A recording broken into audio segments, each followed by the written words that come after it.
We all like to think of ourselves as pretty rational, right? Especially when the stakes are high, like in a big negotiation. We imagine we're carefully weighing all the pros and cons to get the best deal. But what if I told you that most of the time, our biggest decisions are being secretly hijacked by hidden forces we don't even see? Well, today we're going to pull back the curtain on the weird and wonderful architecture of our own irrationality. Let's get into it. So let me just ask you straight up. When you walk into a negotiation, do you think you're a calm, logical, decision-making machine? That every single move is based on pure, cold reason? Yeah, I'm willing to bet the reality is a little bit messier than that. I mean, this is the game plan, right? We want to be logical, objective, totally fact-based. But the reality, we're often emotional, we're biased, and our brains are constantly using these little mental shortcuts to just get through the day. And look, those shortcuts are usually helpful, but when the stakes are high, they can lead us way, way off course. And this is exactly where the fascinating field of behavioral economics comes in. It's the study of why we humans don't always act like perfect rational beings. It actually uncovers the predictable patterns in our irrationality. It's kind of like getting the user's manual for our own brains. And believe me, psychologists have identified dozens of these, let's call them mental glitches or cognitive biases. As you can see, the list just goes on and on. But don't worry, we're not going to go through all of them. Today, we're going to zero in on 3 of the most powerful and sneaky forces that are shaping your choices every single day. All right, our first hidden force. This is a big one. It's a concept so powerful, it can basically decide the outcome of a negotiation before you've even had a chance to think. It's a mental shortcut our brain absolutely loves, and it's called the anchor. So, what is it? At its core, the anchoring bias means that the very first piece of information you get on any topic gets lodged in your brain. It becomes the reference point, the anchor for everything that comes after it. Just think about buying a car or talking about a salary.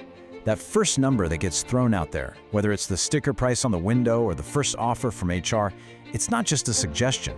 It's a powerful psychological anchor that secretly sets the entire tone of the conversation. For example, imagine this number, $125,000, is the first salary figure mentioned in a job interview. Now maybe you were hoping for $80,000, so this seems completely insane. But here's the thing, its job isn't to be accepted. Its only job is to become the anchor. And this is where the magic, or maybe the manipulation, happens. Once that $125,000 anchor is dropped, an offer of, say, $90,000 suddenly feels like a huge discount. It seems really reasonable. But without that super high initial anchor, you might have thought $75,000 was a totally fair price. See? The anchor dragged the entire range of possibilities up, and you probably didn't even notice. Okay, you ready for our next hidden force? This one reveals something pretty startling. How something is said is often way more powerful than what is actually being said. This is the power of the frame. Basically, the framing problem shows that we react totally differently to the exact same choice depending on whether it's presented as a loss or as a gain. It's all about the packaging. All right, let's walk through a classic experiment together.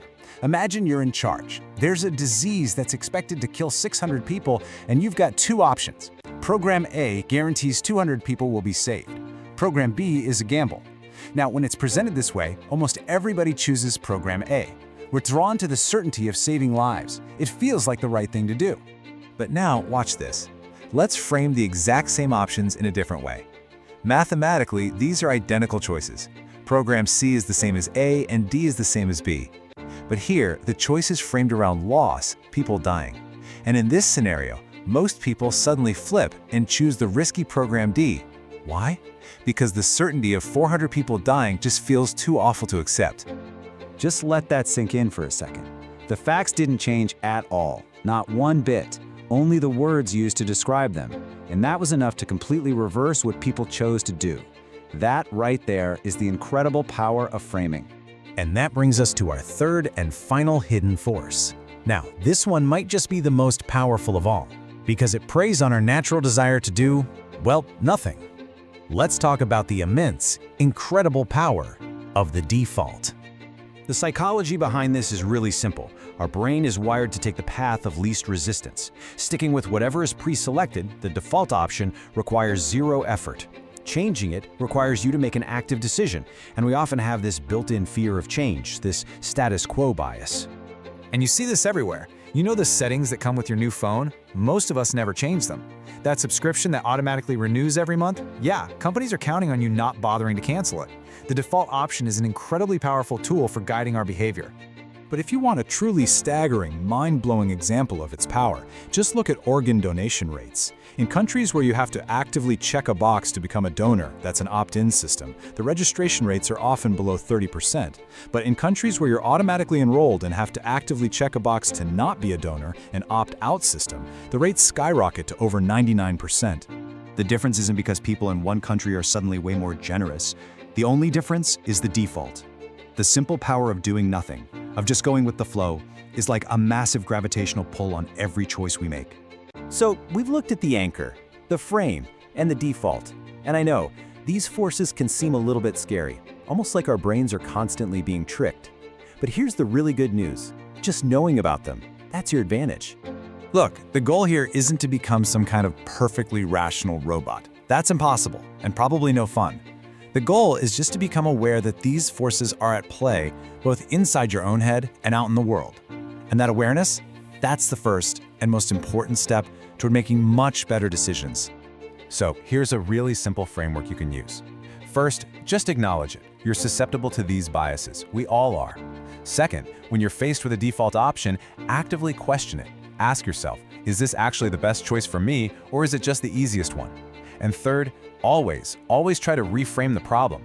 If a deal is presented as a 20% discount, flip it in your head and think, okay, so I'm still paying 80% of the price. Looking at it from both sides gives you a much clearer picture.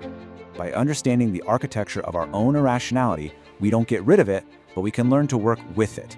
So I'll leave you with this to think about. Knowing what you know now about anchors, frames, and defaults, what's one decision you're going to approach differently this week?